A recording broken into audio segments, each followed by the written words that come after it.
Hey gang, what's going on? Welcome to Talking Vegas All Day with KA. Man, I'm real excited for this show. This is our last in the series, but this is one of my favorite ones. I go on a rant here. But anyway, we checked out a USL soccer match against the Las Vegas Lights and Portland Riverhounds. Give my thoughts, descriptions, what I felt about it. But anyway, before we get started, click like, hit subscribe, and if you want to, punch that notification bell so you get up-to-date information when we drop new episodes. You can also follow me on social media. Links are in the description below. However, I'm most active on Twitter, and that's at Vegas_KA. So let's go ahead and get started on this awesome episode, Talking Vegas All Day with KA.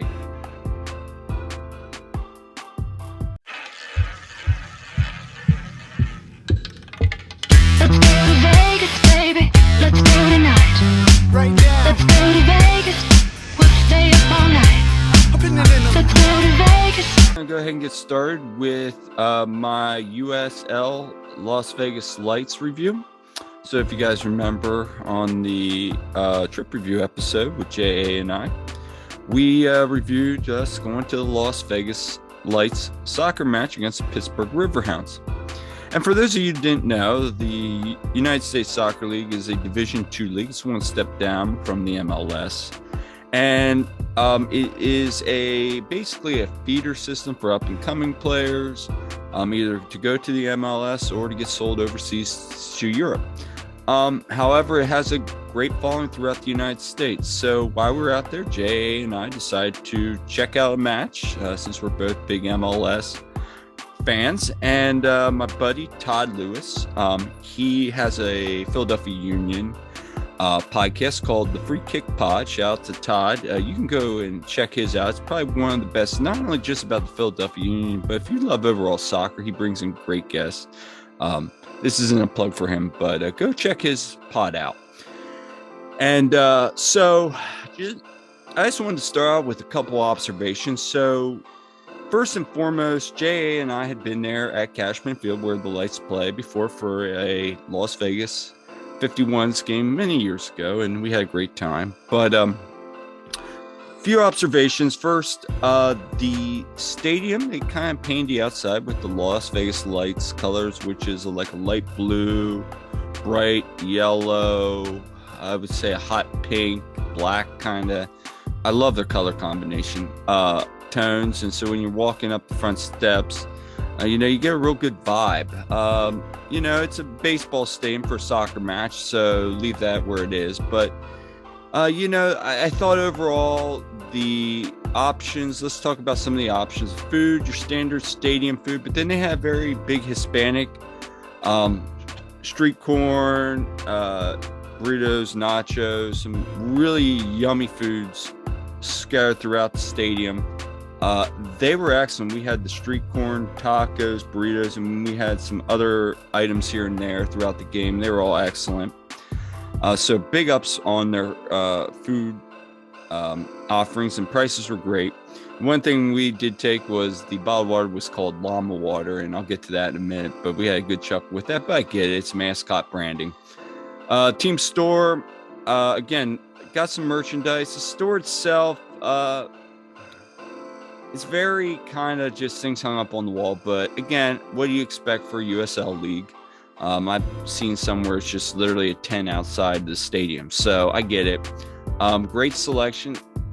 The only thing I would say is the staff really didn't know, even when you would point to it, they didn't really know what they were getting. I found that kind of confusing, and I had gotten one of their scarves from a online order, which they had hanging up on the wall, and she was like, "Where did you get that?" And I'm like, "Oh, we ordered it online." She's like, "Oh man, it must be a long time ago order." And I'm like, "Up there," and she was like, "Oh my gosh, I didn't know we had them." So that was a little weird, but very nice staff, and it was a pleasure to talk to them. As for the just overall atmosphere of the stadium, hey, take this for what it's worth. This is me being a soccer fan, and it was Easter weekend, so it's gonna be kind of sporadic. The stadium, I've seen some where it's not the greatest at USL matches. It was spread out. It wasn't the greatest. we sat right behind the goal end where the teams come out, especially where the lights came out, and in general mission. And just a few observations. We sat down. The supporters section where the capo is was right in front of us, and then there was an ultra section to the right and left.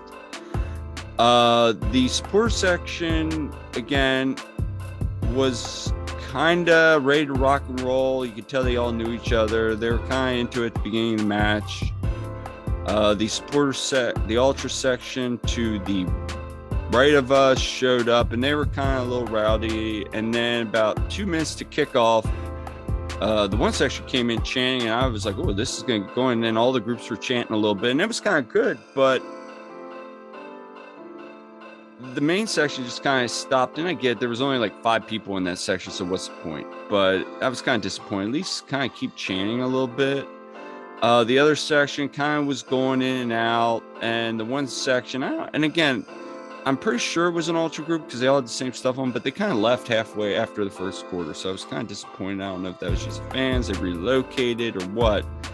But yeah, so as for the match itself, they had an MC. That was interesting. I hadn't seen that since NYCFC. But this guy kind of ran the show. He kind of did the introductions to the players, which is normal, but it was kind of interesting the way he did it. The other interesting thing with the player introduction was they had a llama, which I know is their mascot, come out and just kind of stood there. And I found funny, the players were kind of like, hey, what's up, llama? And the kids, I get it, they love the llama, and I don't mind it either. It was just kind of weird, like the players were like, oh, there's a llama here standing right next to the llama. And then they had an Elvis guy dressed up in an Elvis kind of costume mascot drive out and do a wheelie on the soccer pitch, which I was like, okay, that's not going to fly in the MLS, but again, this is USL. And everybody made some noise for that. And then they kind of got into the match, and I guess the weirdest thing for me was when they started, they were like 3-2-1, and they shut off all this confetti, which we saw at the Killer Show, which then started blowing around the stadium and the field because there was hardly anybody there. That was kind of annoying. We were eating food, and confetti would blow into our food. But again, it was fun. The weird things for me were, how should I say this? During corners.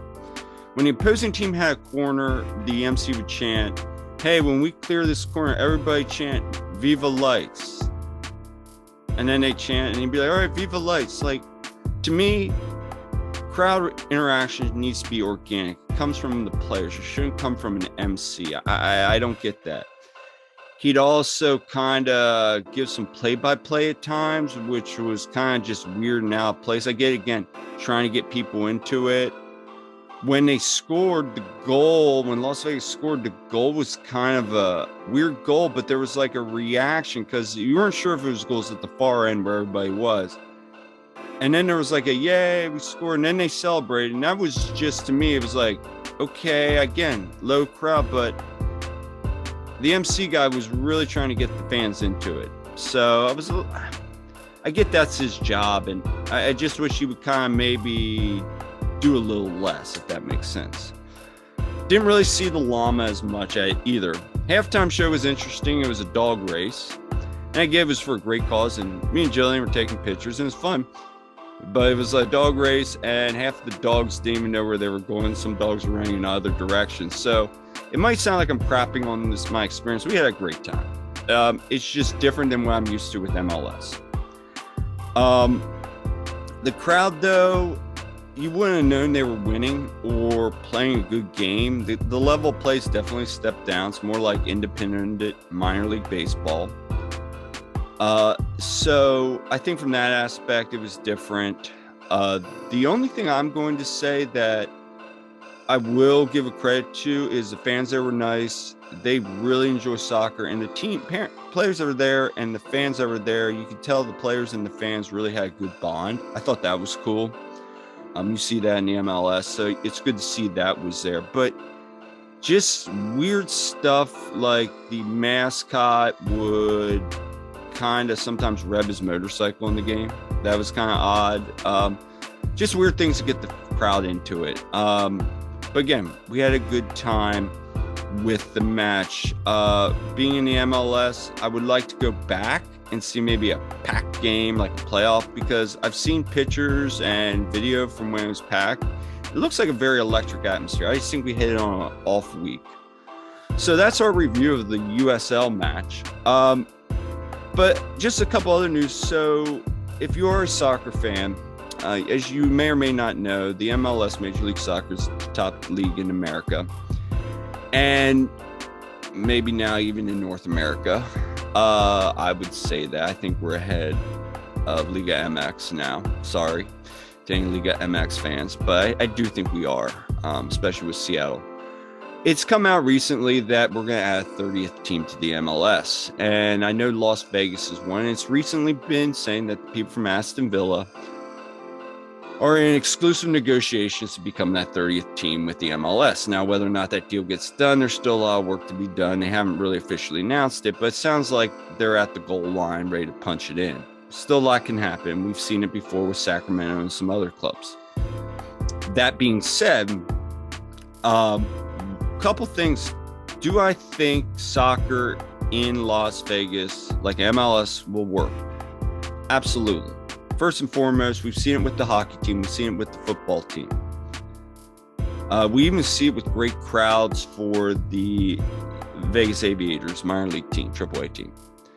There is a population for good hometown sports professional teams. Soccer being big in that area, I think, will also work. The proposed things is right behind the plaza there, downtown. I think that's an excellent location for it. I know some people aren't, but I think that's an area, especially with the Arts District there and just that overall area, I think it makes sense. Some of the specs from the stadium, it looks phenomenal. I think it's perfect. I think overall, yes, soccer would work in Vegas. How should I say this? As long as they do it right with the development, like they're doing with St. Louis right now, with the academies, building the academy first, and then bringing the team in. I think that's going to work. So maybe 4 or 5 years down the road. I think for those of you who don't ever been to an MLS game, it's a phenomenal atmosphere. I know LAFC, LA Galaxy have great fans, great fan bases. Whether it's a big stadium or a little stadium, you can have fun. And if you're not a soccer fan, go to a game. You'll become a soccer fan. I know that's how JA became one. So I think soccer would work there. I think you have the population. I think you would have the support. I think the demographics would be perfect and the marketing would be perfect. It's Las Vegas. As for if MLS comes there, what happens to the ULS, Las Vegas Lights? I don't think they go away. There are several cities that have both teams and both teams that do successful. So I think that is another market. It's a separate market. I think maybe the only thing is maybe they become like the U2 here is for the Union. Maybe they become I know they're U2 for LAFC, the second division for the LAFC, but who knows? But anyway, that's it for today's episode. I hope you enjoyed it, and we'll see you next time on Talking Vegas All Day with me, KA.